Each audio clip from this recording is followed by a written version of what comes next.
Hello दोस्तों। तो चलिए आज के मार्केट को हम समझते हैं और एंट्री बनाने के रीजन को हम देखते हैं। तो सबसे पहली चीज़ हम क्या करेंगे, प्रीवियस डे के चार्ट को ओपन कर लेते हैं। प्रीवियस डे में मार्केट ने कैसे क्या मोमेंटम किया है, उसके अकॉर्डिंग आज की हमने ट्रेड वगैरह कैसे क्या प्लान की है चल के समझते हैं। ठीक है। तो पिछले दिन के चार्ट को देख लेते हैं। तो पिछले दिन क्या हो रहा है, मार्केट ऑलमोस्ट फ्लैट ओपन हो रहा है, आई मीन थोड़ा हल्का सा गैप डाउन ओपन हो रहा है। ठीक है। उसके बाद में मार्केट क्या कर रहा है, अपसाइड निकला हुआ है। ठीक है। अपसाइड निकलने के साथ साथ मार्केट क्या कर रहा है, क्लोजिंग प्राइस से रिजेक्शन लेते हुए मार्केट कंटिन्यू डाउन साइड का मोमेंटम किया हुआ है मॉर्निंग टाइम में। ठीक है। तो इन सब को देखते हुए मार्केट में कौन लोग काम करने वाले हैं, सिर्फ और सिर्फ सेलर्स लोग ही काम करने वाले हैं। ठीक है। तो अब इसके बाद में मार्केट ने क्या किया है, मार्केट ने कंटिन्यू अपसाइड में आया है। देन मार्केट ने अच्छी खासी, जो मार्केट ओपन हुआ था जिस लेवल से, उसके ऊपर मार्केट ने क्लोजिंग दी है। ठीक है। तो इन सब को देखते हुए मार्केट में कौन लोग काम करने वाले हैं, बायर्स। ठीक है। पिछले दिन का मॉर्निंग में इवनिंग में सेकंड हाफ में मोमेंटम हुआ, उसके अकॉर्डिंग तो मार्केट में बायर्स काम करने वाले हैं। ठीक है। बट साथ में क्या हो रहा है कि मॉर्निंग में जो मूवमेंट हुआ है वो हुआ है डाउन साइड का। तो इन सबको देखते हुए मार्केट में बायर्स की जगह सेलर्स ही ज़्यादा एक्टिवेट होंगे। तो वो चल के हम समझ लेते हैं सेलर्स क्यों एक्टिव होंगे। ठीक है।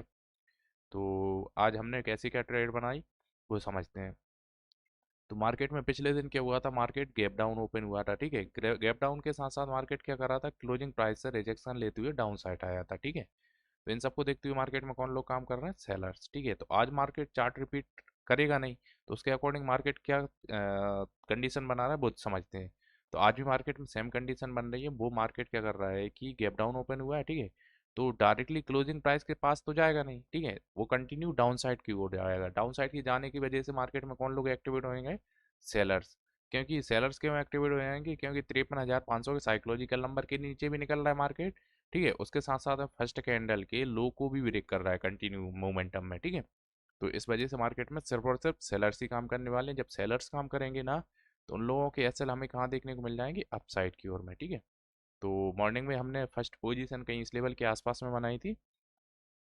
जैसी मार्केट ने फर्स्ट कैंडल के लो को ब्रेक किया। ठीक है। तो ये कैंडल कहीं ना कहीं ऐसे इस टाइप की ज़्यादा रिजेक्शन वाली कैंडल थी। तो मैं सोच रहा था कहीं ना कहीं एक यहाँ पे रेड कैंडल बन जाए, देन मार्केट ग्रीन कैंडल बनाए ना, तो कहीं इस लेवल के आसपास में बाय किया जाए। बट मार्केट ने क्या किया, टाइम दिया नहीं, और मार्केट कंटिन्यू अपसाइड की ओर निकलने लगा है। ठीक है।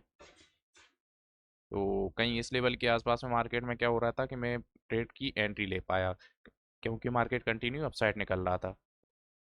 तो जब मार्केट अपसाइड निकल रहा था तो कहीं इस लेवल के आसपास में मैंने एंट्री बनाने का प्लान बनाया। देन मार्केट ने सडनली हमें थोड़ा बहुत प्रॉफिट भी अच्छा खासा दिखाया। देन मार्केट ने क्या किया है, डाउन साइड का मोमेंटम करते हुए हमारा छोटा सा एसएल रहता है, तो कहीं इस लेवल के आसपास मार्केट ने हमारा एसएल बीट कर दिया। ठीक है। तो उसके बाद में मार्केट में जैसे ही क्लियर कंफर्मेशन डाउन साइड आने के बाद में कहीं अपसाइड की एक बढ़िया कैंडल देखने को मिली हमें इस लेवल के आसपास में, तो हमने मार्केट में री एंट्री करी इस लेवल के आसपास। उसके बाद मार्केट ने नेक्स्ट ही रेड कैंडल बना दी। नेक्स्ट रेड कैंडल बनाने के साथ साथ मार्केट क्या कर रहा है कि बढ़िया सी रेड कैंडल इसको कंप्लीट करते हुए बन गई। बट मार्केट में प्रीमियम जो था ना, इतना डाउन साइड नहीं आया हुआ है। ठीक है।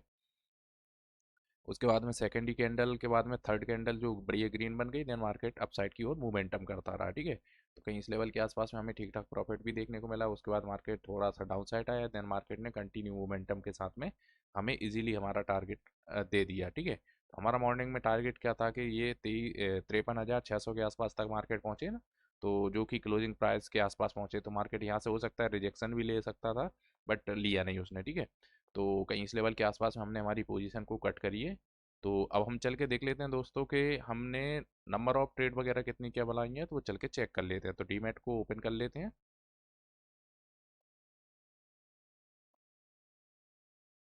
ऑर्डर बुक को ओपन करेंगे।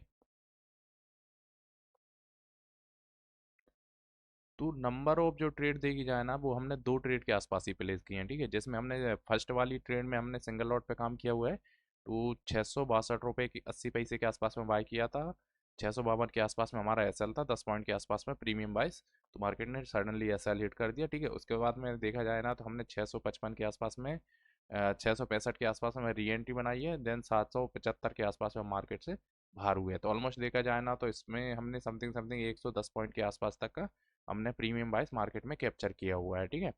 तो चलिए हम आज का प्रॉफिट एंड लॉस को देख लेते हैं। तो प्रॉफिट एंड लॉस हमारा क्या निकल के आया, तो प्रॉफिट एंड लॉस जो निकल के आ रहा है ना, वो आ रहा है आज हमारा 1481 रुपये का। ठीक है, तो आज का जो हमारा प्रॉफिट रहा है वो 1481 रुपये के आसपास रहा है। ठीक है, तो चलिए हम दोस्तों राइट एंट्री वगैरह देख लेते हैं। तो राइट एंट्री वगैरह कैसी क्या रही थी वो चल के समझ लेते हैं। तो राइट एंट्री हमारी कहीं इस लेवल के आसपास में बन रही थी, जैसे ही मार्केट ने पहली कैंडल के लो को ब्रेक किया, देन मार्केट में ये ग्रीन कैंडल बनाई। ग्रीन कैंडल के साथ साथ मार्केट में कहीं इस लेवल के आसपास में हम एंट्री बना सकते थे, बट क्या हुआ कि ये रिजेक्शन वाली कैंडल होने की वजह से हमने यहाँ पे एंट्री बनाना सही नहीं समझा। ठीक है, तो चलिए दोस्तों आज के मार्केट को यहीं पर क्लोज करते हैं।